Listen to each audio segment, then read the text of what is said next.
Anda telah mengunduh podcast yang dipaparkan oleh Pendeta Dr. Erastus Sabdono ini dari truth.id/voice. Selamat mendengarkan podcast ini. 26 Februari 2022. Gagal fokus. 1 Petrus 5 ayat 7-9 mengatakan, serahkanlah segala kekhawatiranmu kepadanya, sebab ia Allah yang memelihara kamu. Sadarlah dan berjaga-jagalah.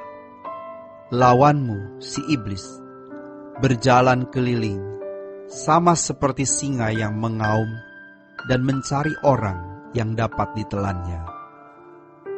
Lawanlah dia, iblis, dengan iman yang teguh, sebab kamu tahu bahwa semua saudaramu di seluruh dunia menanggung penderitaan yang sama. Adalah kekhawatiran terhadap sesuatu yang membuat seseorang fokus kepada apa yang dia pandang mengancam, dia pandang membahayakan, dia pandang bisa mencuri kenyamanan dan damai sejahteranya, sehingga ia tidak waspada terhadap musuh utama yang lebih merusak. Jangan khawatir. Artinya kita jangan fokus kepada apa yang kita pandang membahayakan dan mengancam hidup kita, karena sesungguhnya ada yang lebih mengancam. Maka, sekarang kita tahu bahwa kekhawatiran membuat seseorang gagal fokus. Mestinya fokus kita pada peperangan, pergumulan melawan iblis yang bisa membinasakan hidup kita. Kekhawatiran yang membuat seseorang fokus kepada hal-hal yang minor, tidak penting, tidak prinsip, membuat ia gagal fokus pada hal mayor. Kegagalan fokus ini diusahakan oleh kuasa kegelapan, sehingga seseorang tidak waspada dan tidak berhati-hati terhadap musuh yang lebih kejam dari segala ancaman. Lebih kejam, lebih mengerikan, lebih membahayakan dari kemiskinan, dari kegagalan apapun dalam hidup ini. Kegagalan memang menyakitkan, namun lebih menyakitkan kalau kita gagal memiliki hidup kekal bersama dengan Allah. Gagal fokus mengakibatkan seseorang tidak masuk ke dalam kerajaan surga. Sebab kalau orang gagal fokus, ia pun gagal mengenali siapa lawannya. Banyak orang berpikir musuh yang sesungguhnya menakutkan adalah kemiskinan, sakit penyakit, kegagalan karir, kegagalan berumah tangga, dan berbagai kegagalan lain. Padahal, musuh utama kita itu iblis.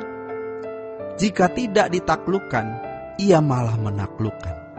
Dan kalau iblis bisa menaklukkan seseorang, ia akan digiring ke dalam api kekal atau kebinasaan. Harus diingat, musuh ini tidak pernah tidur. Iblis memang selalu aktif, berusaha untuk menarik orang masuk ke dalam persekutuan dengan kerajaan kegelapan, supaya terhilang selamanya. Dia mengaum, mencari orang yang dapat ditelannya. Berarti orang tersebut bisa ditelan atau memberi diri ditelan. Jangan sekali-kali berpikir bahwa Allah sengaja memberi umpan manusia kepada iblis. Kalau firman Tuhan berkata agar kita waspada dan berjaga-jaga, maksudnya kita bisa menghindarkan diri dari cengkraman singa, iblis itu. Dengan demikian, apakah seseorang akan dapat ditelan oleh iblis atau tidak? Tergantung masing-masing individu. Tuhan memberi kesanggupan setiap orang untuk menang terhadap iblis jika ia berjalan dalam iman yang benar. Namun Tuhan juga tidak akan bisa menolong orang itu kalau orang itu tidak berjalan dengan Tuhan. Tuhan mencari domba-domba yang hilang. Tetapi kalau domba-dombanya memang tidak mau diselamatkan, tidak bisa. Maka Tuhan mengingatkan, lawanlah dia dengan iman yang teguh.